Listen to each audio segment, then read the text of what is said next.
নমস্কার বন্ধুরা, উত্তরাখণ্ডের ব্লগ চ্যানেলে তোমাদের সকলকে ওয়েলকাম করছি। কেমন আছো বন্ধুরা? আশা করি সকলে খুব খুব ভালো আছো। এখন বেজে গিয়েছে সকাল 6:30 আর এখন থেকেই ব্লগটা স্টার্ট করছি।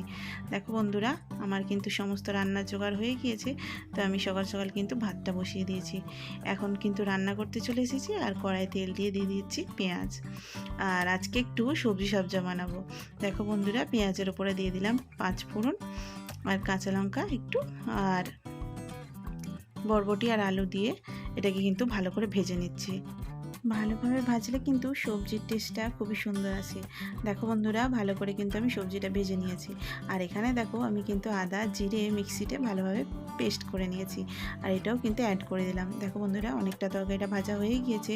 তো এদিকে কিন্তু আমি ভাতটা দেখে নেবো, কারণ ভাতটা অনেকক্ষণই বসানো হয়েছে, তো ভাতটা হয়তো হয়ে গিয়েছে। তো বন্ধুরা, ভাত হয়ে গিয়েছে, তো এটাকে কিন্তু নামিয়ে নিচ্ছি।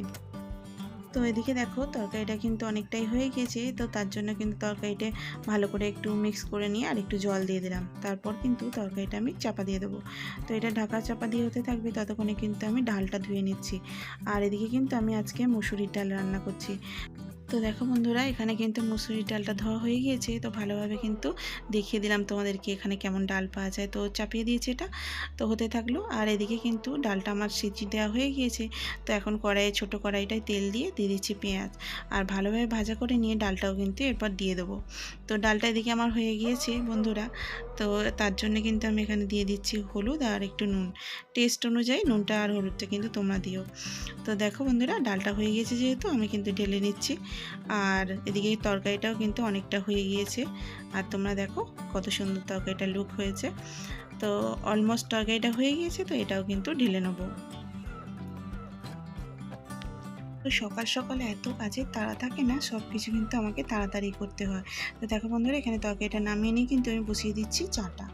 তো এখানে কিন্তু আমি গরুর যে দুধ, ওই দুধ ইউজ করি না। আমি কিন্তু আমুলের যে প্যাকেট দুধগুলো আসে দোকানে, ওই দুধ কিন্তু ইউজ করি। আর একটু দুধ আর একটু জল দিয়ে বন্ধুরা চিনিটা দিয়ে ভালোভাবে কিন্তু চাটা করে নিলাম। আর এদিকে ওর বাবাও যেহেতু রেডি হয়ে গেছে, চাটা কিন্তু দিয়ে দেবো, কারণ কিনা ওরও তো দেরি হচ্ছে। তো তার জন্য কিন্তু চাটা হয়ে গিয়েছে। চলো বন্ধুরা, দিয়ে আসি। আর এদিকে আমি চলে এসেছি আবার কিন্তু টিফিন পড়তে। এদিকে দিয়ে দিচ্ছি ভাত, আর ভাতের সঙ্গে কিন্তু ডাল আর তরকারিটাও প্যাক করে দেবো। আর আমার টিফিনগুলো এরকমই স্টাইলের, ছোট ছোট স্টাইলের। এতে কিন্তু আমার খাবার দিতে অনেক সুবিধা হয়। তো দেখো বন্ধুরা, আমার কিন্তু ভাতটা ভরা হয়ে গেছে, এখন ডালটাও কিন্তু ফিল করে দেবো। তো এদিকে দেখো বন্ধুরা, তরকারিটাও কিন্তু ফিল করে দিলাম। তো এরপর কিন্তু টিফিনটা রেডি করে দিয়ে দেবো। আর যেহেতু অনেকটা বেলা হয়ে গিয়েছে, ওর দেরিও হয়ে যাচ্ছে, তাড়াতাড়ি টিফিনটা ফিল করে ওকে দিয়ে দিলাম। তো বন্ধুরা, এখন দেখা হচ্ছে একদমই 12টার সময়। সমস্ত কাজ সেরে এবার বসে পড়েছি কিন্তু আমি এই কাপড়টা নিয়ে। আজকে একটা চুড়িদারের পিস ভাবছি কাটাকুটি করব। তো দেখো বন্ধুরা, কাপড়টাকে প্রথমে আমি কিন্তু 4 ভাঁজে নিয়ে নিয়েছি। 4 ভাঁজে নিয়ে নেওয়ার পরেই কিন্তু কাটিংটা করব। তো কীভাবে কাপড়টা নিলাম একটু দেখে নাও। এখানে কিন্তু 2.5 মিটার কাপড় আছে, আর 2.5 মিটার কাপড়কে কিন্তু আমি 4 ভাঁজে ভাঁজ করে নিয়েছি।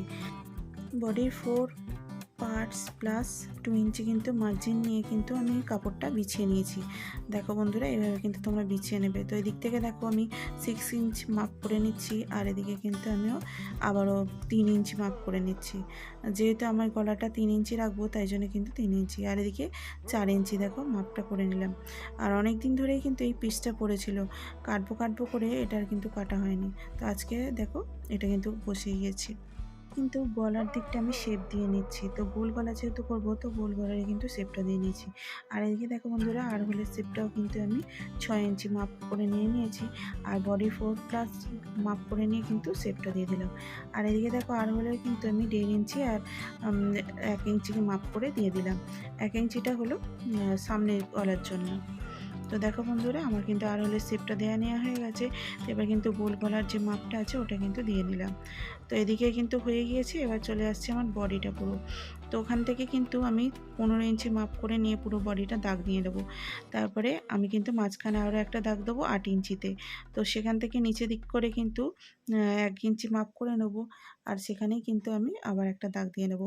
আর এইভাবে দেখো বন্ধুরা, তোমরা এইভাবে জুড়ে নেবে।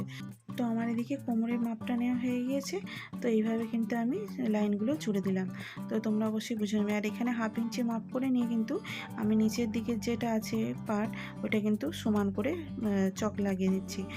তো দেখো বন্ধুরা, আমার কিন্তু এখন চকের দাগ দেওয়া হয়ে গেছে। এবার কিন্তু আমি কাটিং করে নেব।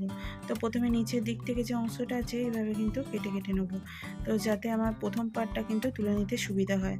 তো এখানে যেহেতু দুটো পার্ট একসাথে আছে, তো প্রথম পার্টটা কিন্তু এইভাবে করে কাটিং করে নিচ্ছি। তো প্রথম পার্টটা কেটে নিয়ে কিন্তু তুলে নেব, তারপরে কিন্তু আমার ব্যাক পার্টটাও ওর সাথে জড়িয়ে রয়েছে। তো ব্যাক পার্টটাও কিন্তু পরে কাটিং করব।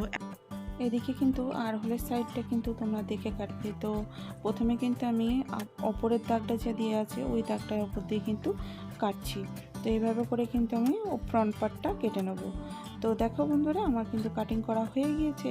তো ফ্রন্ট পার্টটা প্রথমে কিন্তু আমি রেখে দেবো, আর ব্যাক পার্টটাই যে তুলে নিলাম। তো আবার কিন্তু ফ্রন্ট পার্টটা আমি কাটিং করে নেব। শুধু আর হলে শেপটা কাটিং করব, কারণ আমি ওখানে যে বকরম আছে ওইটা দিয়ে কিন্তু গলাটা সুন্দরভাবে যাতে আসে তার জন্য কিন্তু গলার দিকটা কাটিং করছি না। তো আর হলে শেপটা কিন্তু আমি সমান করে সুন্দর করে বসিয়ে কাটিং করে নিচ্ছি। আর ভিডিওটাও তাহলে এখানে শেষ করছি। ভালো লাগলে একটা লাইক করে দিও। দেখাবে নেক্সট ভিডিওতে, ততক্ষণের জন্য টাটা।